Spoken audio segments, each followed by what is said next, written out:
I appreciate the opportunity to come and share with you folks for this week. I'm looking forward to it, and I enjoy being back in California. It was about 38 years ago, I guess, that I moved to Chattanooga, Tennessee, in Collegedale, where I've been in the same house for 37 years. Until a year ago, and we moved to Nashville, close to my daughter. I have twin daughters, identical twin daughters, born on the same day, obviously. Married on the same day, not quite so obvious. They each had a baby girl on the same year, and those girls are now 19 years old, I think. And they each had a baby boy the same year, so the boys are now 16 years old, and they each had a baby girl the same year. And so they are twins in more ways than one, I guess. But we have two of my kids. I'm living next door in Nashville to one of my daughters. The other daughter lives in Redlands, California, and her husband teaches at Loma Linda, and she teaches at Loma Linda in the physical therapy school.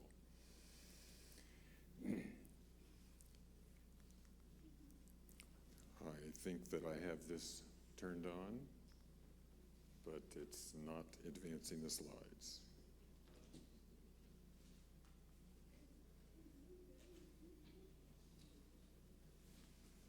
Hello? I was shocked, confused, and bewildered as I entered heaven's door, not by the beauty of it all, nor the lights, nor its decor, but it was the folks in heaven who made me sputter and gasp. The thieves, the liars, the sinners, the alcoholics, the trash. There stood the kid from 7th grade who swiped my lunch money twice. Next to him was my old neighbor who never said anything nice.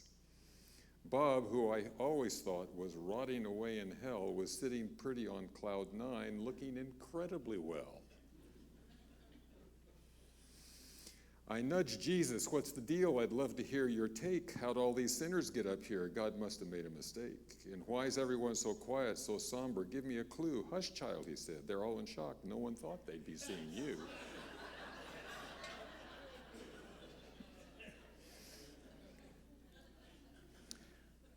So easy to look at others, isn't it, and to judge how they should be or how we think they should be or how they appear.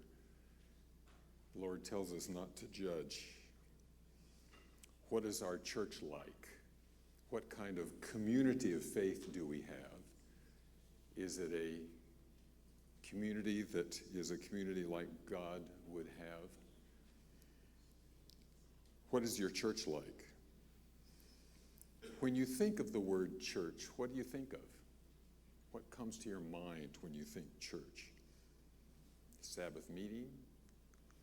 Maybe a building or an organization? What does the average American think when they think of church? The Gallup organization and the Princeton Religious Research Center did some research on people who don't go to church, and they wanted to find out what they thought about when they thought about church. Many people want religion, but nothing organized. Many people want spirituality, but not church. They want kind of a spiritual mysticism, but not doctrine. I don't need a building to be near God. I can be near God anywhere, whenever I open my heart. After a walk in the woods or on a mountaintop, I feel closer to God than sitting in church or hearing them drum up contributions for the building fund. I don't believe in organized religion anymore. I believe in the golden rule and in love. Not exactly a new thought. In the 16th century, John Hayward said, "The nearer to the church, the further from God." And so this is not an unusual secular society approach to church. The Gallup organization shares some quotes that talk about their experience. For some, it was their early religious experience. We were taken to church as children, but I never got anything out of it. Church to me is some guy rambling on about something. I never knew what he was talking about, never cared. I quit as soon as I could, this person said. For some people, it's materialism. Contribution has overtaken religion. When I go to church, I feel like I'm part of big business, they say. Or for some others, it's a hypocrisy. Half the people who go to church are hypocrites. They go because it's the thing to do, not because they believe. It's a status thing. They think, I went to church today, so I'm a good person. I can pray and believe in my own way, this person said. For many, church is not relevant.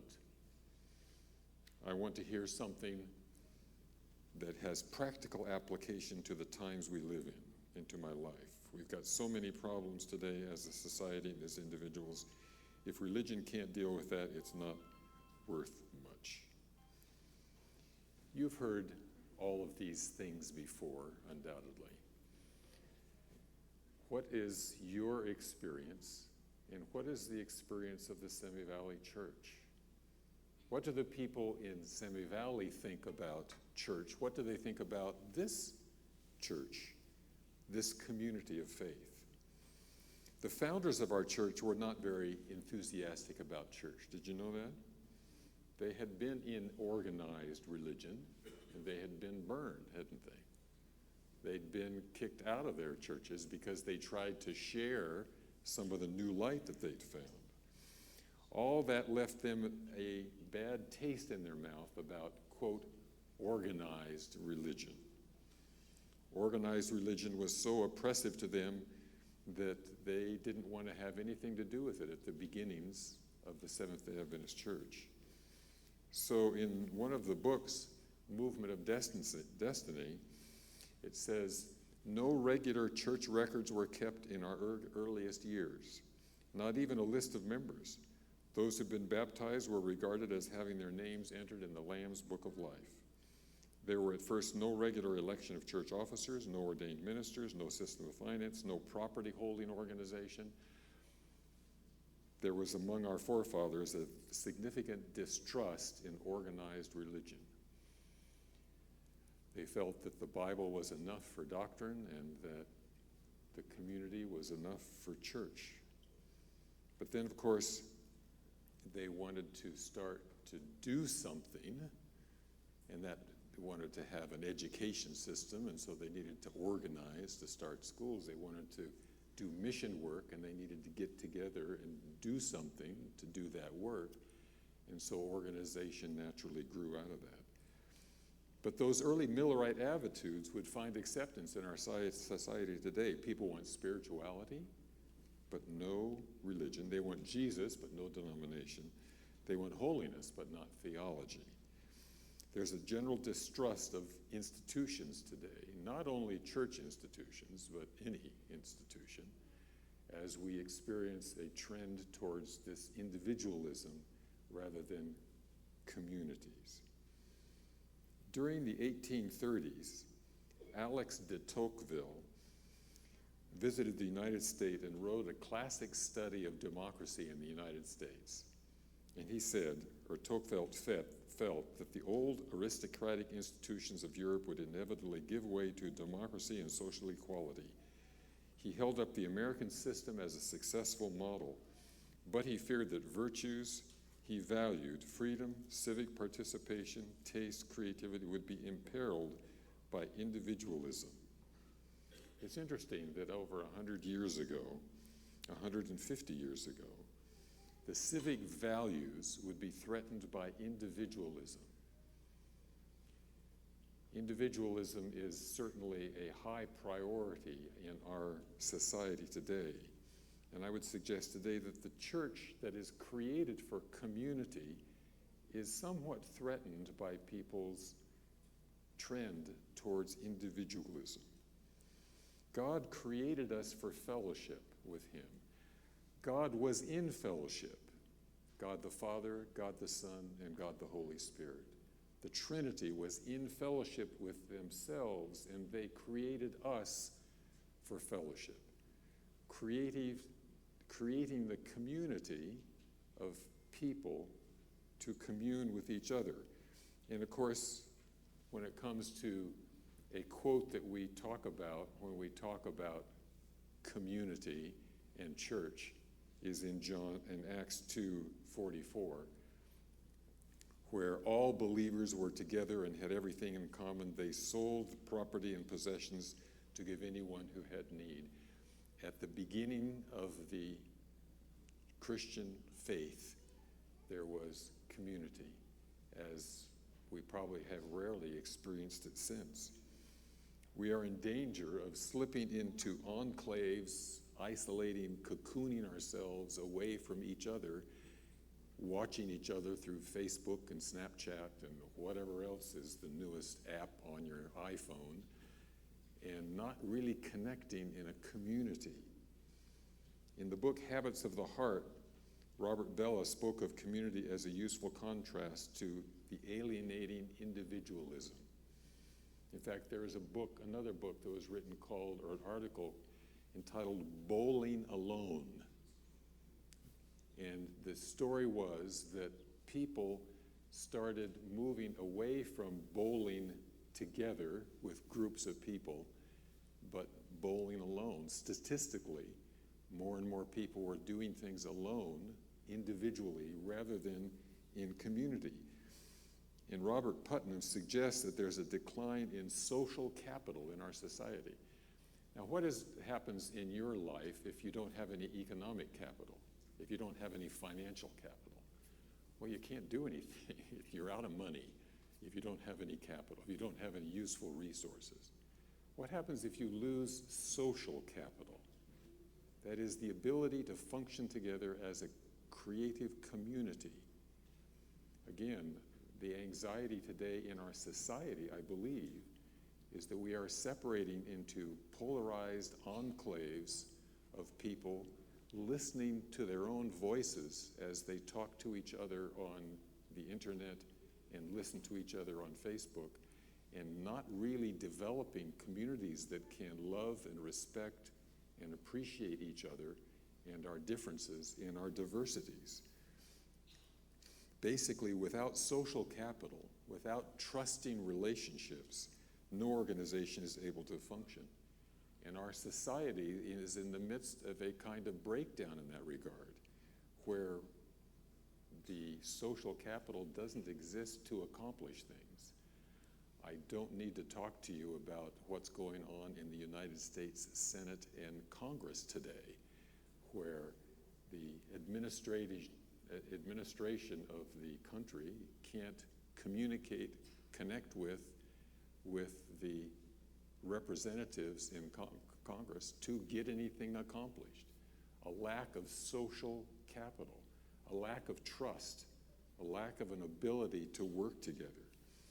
We have a plague of talk radio and television people who spill their personal biases and personal spleens that don't build community. There's a cocooning of society where we simply are listening to ourselves and each other and not living together in community. And of course, there needs to be a fundamental trust with the good intentions of other people to live in community. Have you ever been in a church where trust has broken down, where there is no social capital, where people gather in clusters, where people leave quickly after church and people avoid certain people, and potlucks become a problem, and a lot of energy is spent in non-productive activity? I'll have to tell you a kind of a funny story that when I was pastor of the Collegedale Church, there was some difficult times of theological conflict going on at one point in my ministry. And there, as it is in most any church, people sit in the same place kind of every week. You know how that is. I didn't realize how important that was until I just transferred my membership to a new church after being in one church for 37 years. And I started to sit in one place, and one day I came and somebody else was sitting there. And I realize that we have a sense of ownership, kind of. But what happens if a church community, if the family, if the community no longer trusts each other and breaks into separate kind of groups, those who believe this aspect of doctrine and those who believe that aspect, and separating? We were created to live together in community. And I think when that breaks down, it's illustrative of Satan's attempt to divide us, whether it's from our ethnic orientation, whether it's from our spiritual orientation, whether it's male and female. You know, there's a lot of energy spent on non-productive activity. There's a quote where it says, Christians don't gossip, they just share prayer requests. And sometimes that happens, doesn't it? Another one, nothing makes a long story short like the arrival of the person you happen to be talking about. What kind of public life can we share when there's no trust? As distrust increases, social capital disappears. And there are warning signs that the church, in some ways, is reflecting some of that loss of social capital. Websites that are built that tear down trust in church leadership. Increased criticism of church leadership. Tithe diversion. People who don't want to give their money to the church anymore because they don't trust how it's used.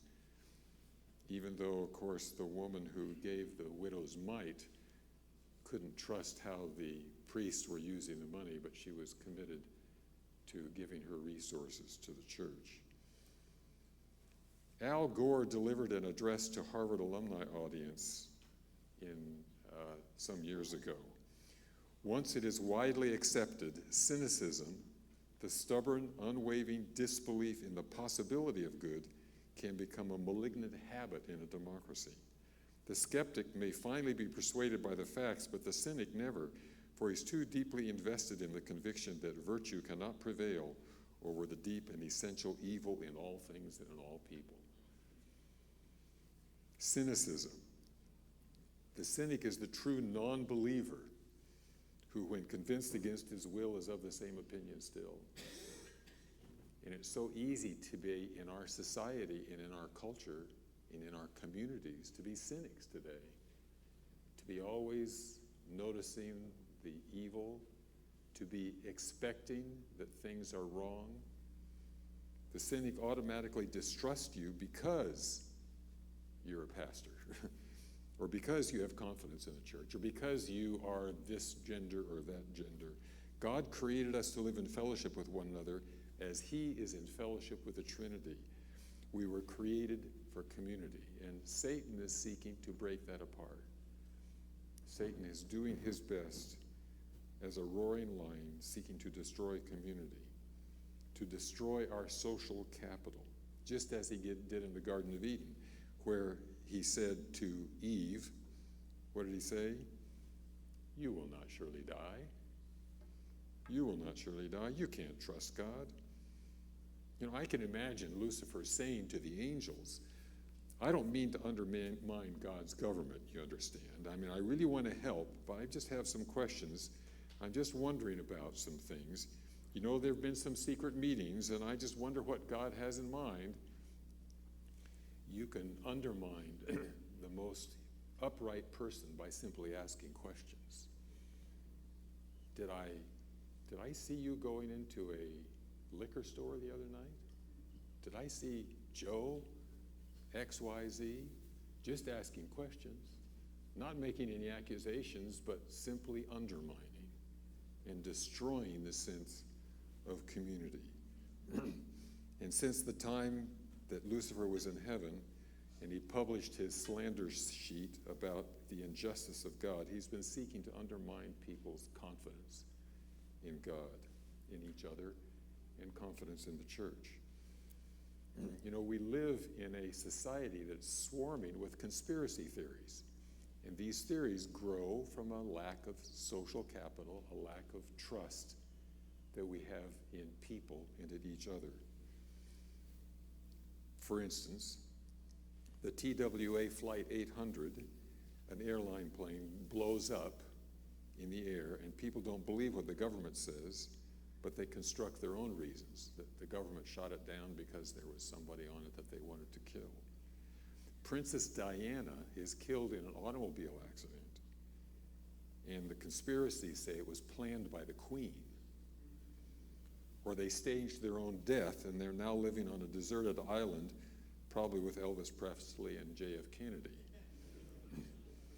When President Carter changed the part of his hair, there were those who believed the Trilateral Commission had replaced him with someone else. If you have a lack of trust in people and in government and in church and in each other, it destroys social capital. I believe we all know the church needs revival. This is a week where we're going to talk about revival and reformation and renewal. How does that come? How do we revive? If you are almost dead and someone revives you, what do they do? And how does that happen? And what do you do when you're revived? Let's talk this week about creating communities of love and trust, a community where we can be revived and where people who come here to be revived, that represents the desire of Jesus. And his desire was found in John in this last prayer that he prayed before his crucifixion, John 17:21. I pray that they will all be one, just as you and I are one, as you are in me, Father, and I am in you. And may they be in us so that the world will believe you sent me. Why does he want us to be one, as God the Father, the Son, and the Holy Spirit are one? So the world will believe that you sent me. So the world can look at the community of faith, at the congregation in Semi Valley, and say, yes, Jesus is who he said he was. It's been said about organizations that the first generation focuses on mission, the second generation focuses on doctrine, and the third generation focuses on bureaucracy. We need to turn that around, don't we? It needs to be focusing on the mission of the community. Where is our organization? Why should we be together as one? Is it birds of a feather flocking together for mutual admiration? Or is it people behaving like we do, looking like we do? No, it's so the word can go out so that the world will know that Jesus is who he said he was. I'm amused sometimes by these cars that are transported to car shows, cars that are immaculate. They have been tuned. They are absolutely clean. They are polished. They're put in a special van. They're transported to a car show where everybody oohs and ahs about them. But they don't do what they were designed to do. They're supposed to be driven. They're supposed to go places. But they're just there for show. Is the church here for show or to do things? To go somewhere? To accomplish some things? There's one body, one spirit in Ephesians 4:4-6. One, just as you were called to one hope when you were called, one Lord, one faith, one baptism, one God and Father of all, who is over all, through all, and in all.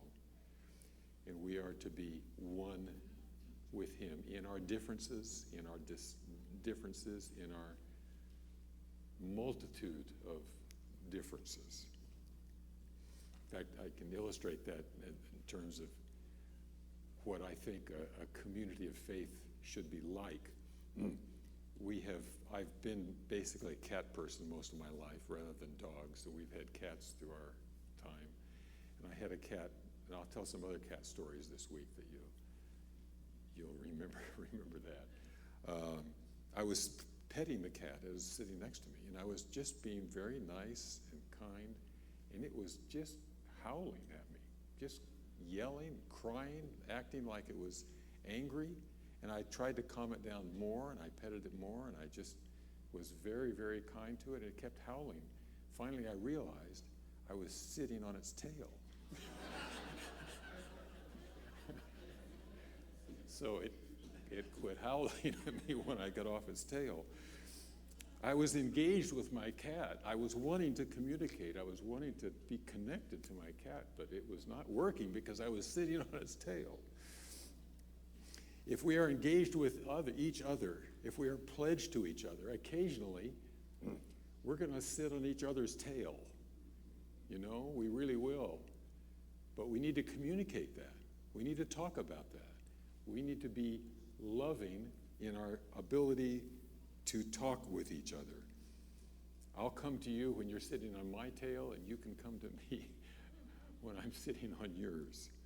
George Eliot said, "Oh, the inexpressible comfort, feeling safe with a person, having neither to weigh thoughts or measure words, but to pour them all out just as they are, chaff and grain together, knowing that a faithful hand will take and sift them, keep what is worth keeping, and then with the breath of kindness blow the rest away." How often in our conversations, instead of with a breath of kindness blowing away those stupid things that we said, people grab onto those and say, "Listen to the stupid thing you said," and then communicate it on Facebook and everywhere else. Because there are stupid things that we say sometimes, and there are mistakes that we made. But yet we need, if we have social capital, if we have a community of faith, if we have a congregation of love, we forget those things. We don't highlight those problems. We highlight the good things.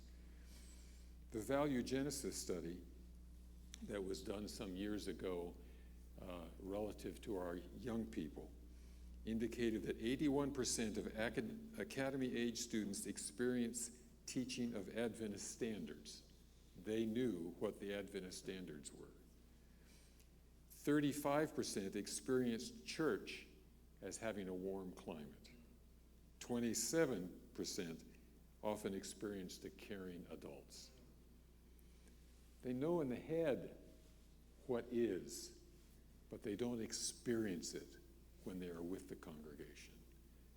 How can we make congregations warm, loving places where people love to come, as little children love to sit on Jesus' lap?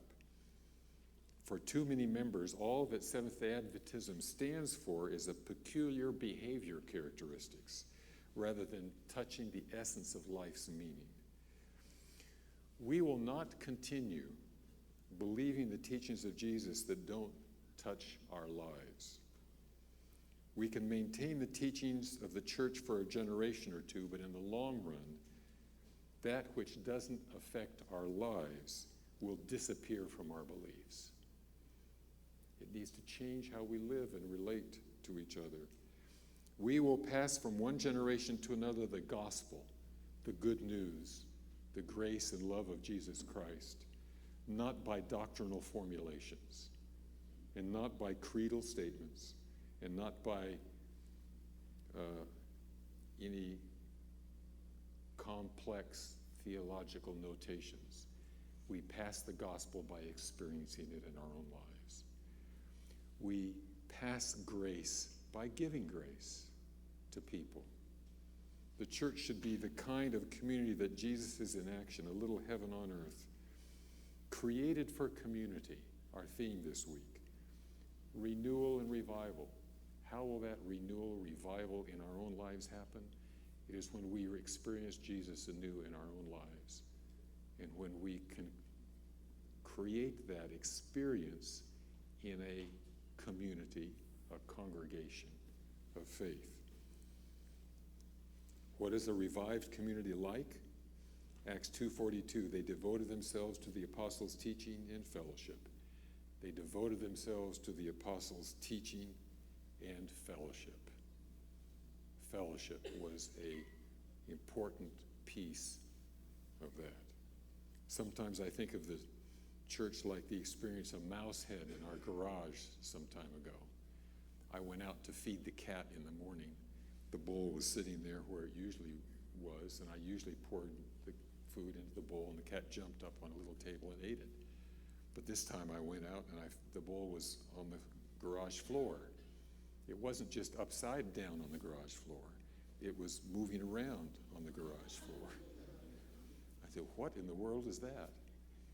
And I slipped a piece of paper under it, turned it over, and there was a mouse that had been eating the cat's food, apparently.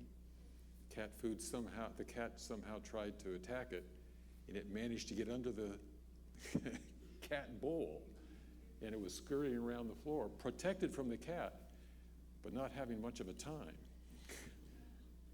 I released it into the yard, and he ran away with great joy.